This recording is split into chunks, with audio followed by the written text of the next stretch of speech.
you can get a correct document, and then you can take it with you to Italian university, and you have to submit this document to the office of regional scholarship over there wherever you have pre-enrolled.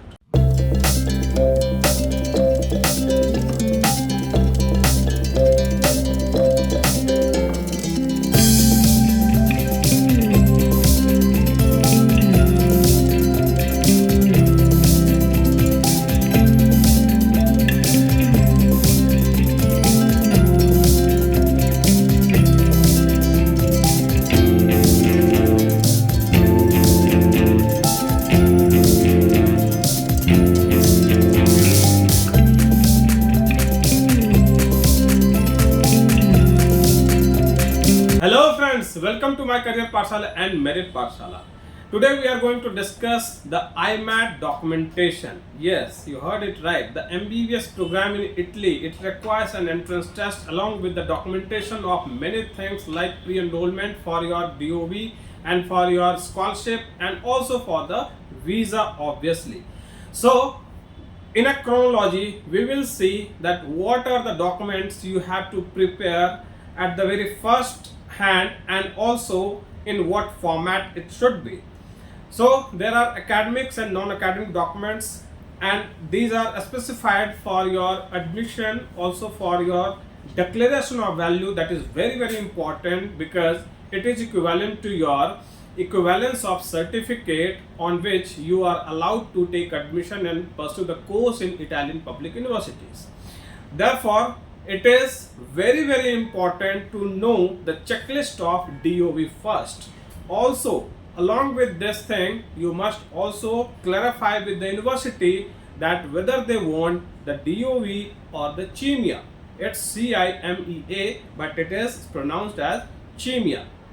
So accordingly, you have to prepare your academics and non-academics. The scholarship documentation is also important, friends, and the scholarship application dates are almost published for each and every regional scholarship agencies. And in order to just apply the application, you must have the documentation first, because according to your documents only, which involves your family composition, your property paper, your bank statement, along with your family's means main member who is the earning member in your family, that person must show the ITR of 3 years or the income certificate. So accordingly, you have to fill the application also depending on these databases. Therefore, it is important to know that what are the formats of these non-academic documents which has to be prepared by you, and from where it will be validated, attested and apostilled. Also, it is required to have the translation of your these documents spatially.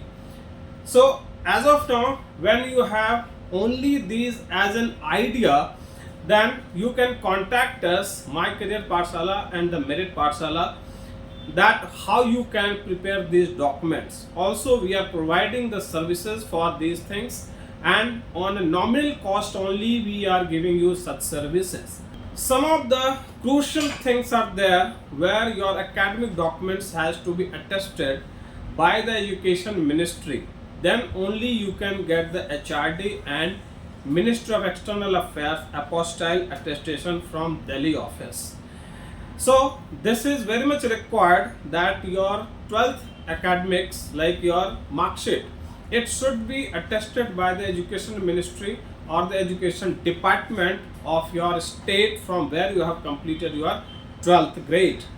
Also, if you have completed your 12th grade from outside India, then the local authority will attest that document, that academic of your 12th mark sheet. So then only you can go forward for your MIA apostille and attestation.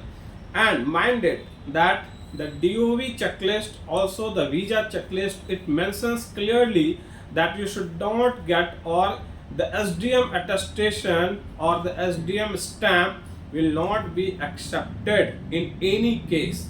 And that is only possible that when you are getting the Education Department stamp on the back of your 12th mark sheet, then only you can get the MIA and HRD apostille, where it will write the name of the education department attested by the secretary level officer.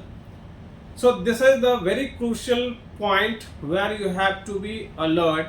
Also, you have to discuss it with our team or with any expert who are providing services for the Italian documentation. Now let's discuss about the scholarship documentation. Scholarship documentation is an important part. If at all you don't have your documents prepared here in India, then you will not be eligible to get the scholarship amount in your account by the month of December and by the month of June. So it is important to know that the non-academic documents, which has to be attested by the local authority first, then only it should be sent for the MIA apostille attestation, external affairs attestation. Then it will only be sent to the consulate or the VFS for the further process of translation and legalization by the consulate of Italy.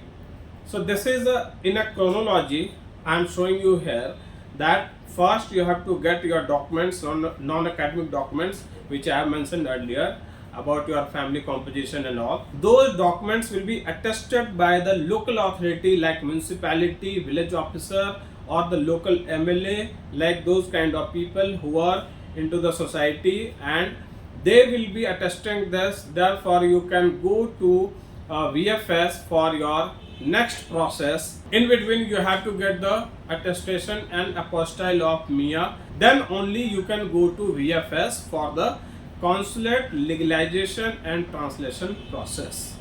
So it is a complete integrated process, so you cannot skip anything here, so that you can get a correct document and then you can take it with you to Italian university, and you have to submit this document to the office of regional scholarship over there wherever you have pre-enrolled. So these are the important points here, and you have to be very much alert with the checklist of scholarship agencies. In the next video I will be coming with more information on visa process and the visa documentation. So till then, keep subscribing, keep liking. Thank you so much for watching.